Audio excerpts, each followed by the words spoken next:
महीनों से की है। इसीलिए ऐसे प्रोग्राम रखे जाते हैं जैसा कि आज है। मिलना चाहिए, हमारा राइट है। प्रदान किया होता है बोर्ड या केंद्रीय सैनिक लाभ दिलवाते हैं।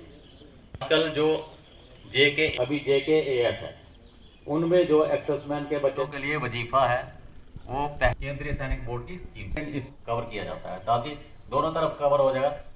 हर महीने में उपस्थित समस्त खोज में निकले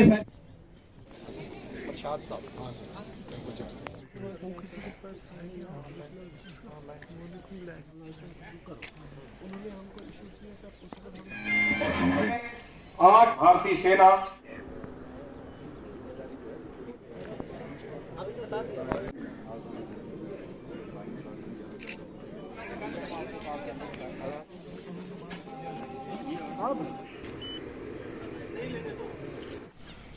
घरों में हम त्यौहार मनाते हैं, वो एक बहाना होता है इकट्ठा होने का, एक दूसरे से बातचीत करने का, राब्ता दोबारा कायम करने का। क्योंकि जैसे मैंने पहले कहा कि ज़िंदगी की रफ़्तार बहुत तेज़ हो गई है और जो राब्ता है वो सिर्फ फ़ोन के माध्यम से ही रह गया।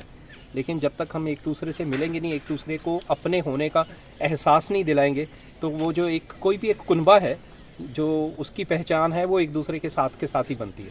तो सिर्फ ये, वैसे भी हम इकट्ठे होते रहते हैं, बट ये एक मौका होता है कि जिसमें हम याद करते हैं कि हम किस बहादुर ऑर्गेनाइजेशन को बिलोंग करते हैं और कैसा इतिहास इसने रचा है, और हम सब मिलके आने वाली जनरेशन्स को क्या प्रेरणा दे सकते हैं, जिससे आगे वाली जो जनरेशन है वो भी इसी तरह अपने देश से, अपनी वर्दी से और अपनी जगह से वैसे ही प्रेम करती रहे और उसकी हमेशा सुरक्षा के लिए तैयार रहे। आगे वाले आने वाली जो नौजवान पीढ़ी है उनको सिर्फ मोटिवेट करने का एक तरीका है, और जो पुरानी पीढ़ी है उसको धन्यवाद कहने का एक तरीका है, because we would like to thank them for their service.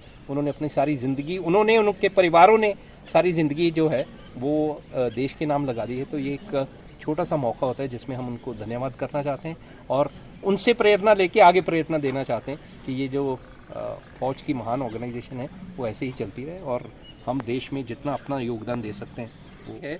देखो, उसने जब उनका जो पति थे देश की सेवा कर रहे थे, वो तब भी उसके पीछे जो थी मजबूत एक नींव बन के खड़ी हुई थी, और उसके जाने के बाद उसके परिवार के लिए भी खड़ी हुई है। तो वीर नारी से बड़ी चीज़ मैं नहीं सोचता हूँ कि कोई हो सकती है। वो सबसे बड़ी प्रेरणा का हमारे लिए स्रोत हैं, और जो जनरेशन इन चीज़ों को भूल चुकी है उनको देख के उनको याद करना चाहिए कि ये है एक जीवन जिसमें त्याग भी है, बलिदान भी है, और हौसला देखो कितना बड़ा है कि दो परिवारों का जो है वो ख्याल रखना, बच्चों को आगे फिर उतना मजबूत करके। और बहुत सी वीर नारियों ने तो अपने बच्चे दोबारा अभी फ़ौज में भी भेजे हैं। तो देखिए, इनसे ज़्यादा हम किससे सीख सकते हैं? मैं नहीं सोचता हूँ कि वीर नारी से अधिक कोई भी एग्जाम्पल हो सकती है समाज को अच्छी प्रलुक है। और जब परिवार इकट्ठा बैठता है तो परिवार के इकट्ठा बैठने का मकसद ही ये होता है कि हम एक दूसरे की सुने और जो थोड़ी बहुत प्रॉब्लम्स हैं वो मिलके बांट के सॉल्व करें। और साथ में ही अभी मिलके बहुत सी चीज़ें ऐसी हैं जो हम इनके एक्सपीरियंस से सीख सकते हैं।